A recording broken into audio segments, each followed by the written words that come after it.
മിച്ചോ 3 കുട്ടികളുടെ അമ്മ എന്ന നിലയിൽ നിനക്ക് ജീവിതത്തിൽ ഒഴിച്ചുകൂടാനാകാത്ത 3 കാര്യങ്ങൾ എന്തൊക്കെയാണ്? ഒരു കുട്ടി ഇവിടെ ഉണ്ട്, ബാക്കി 2 കുട്ടി അടിയിലുണ്ട്. 3 കാര്യങ്ങളാ? യെസ്. പെട്ടെന്ന് 10 വരെ ഉണ്ടെന്ന് പഠിക്കണം. 1 2 3. ഒരു മോൻ ഇവിടെ ഉണ്ട്, ഒരു മോൾ ഇവിടെ ഉണ്ട്. ഓക്കെ, 4 5.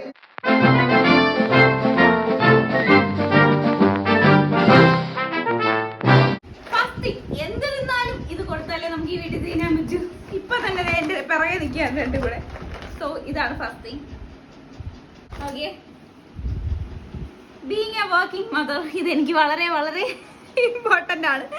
തുണിയൊന്നും വെക്കാൻ എനിക്ക് സമയം കിട്ടാറില്ല. ഞാൻ വർക്ക് ചെയ്യുന്നതുകൊണ്ട് തന്നെ ഇത് അത്യാവശ്യമാണ്. പിന്നെ ബ്രസ്റ്റ് ഫീഡിങ് മാത്രമാണ് ഇവരുള്ളത്. ഈ സാധനം ഇല്ലെങ്കിൽ എൻ്റെ കൈയും കാലും ഒക്കെ പ്രശ്നമാണ്. നടുവിനൊന്നും സപ്പോർട്ട് കിട്ടില്ല. അതുകൊണ്ട് ഇതും ഇമ്പോർട്ടൻ്റ് ആണ്. സോ ഗൈസ്, ഒഴിച്ചുവിടാൻ പറ്റാത്ത ഈ 3 സാധനങ്ങളാണ്. നിങ്ങൾക്ക് ഏതാണെന്ന് പറയൂ കമന്റ് ബോക്സിൽ.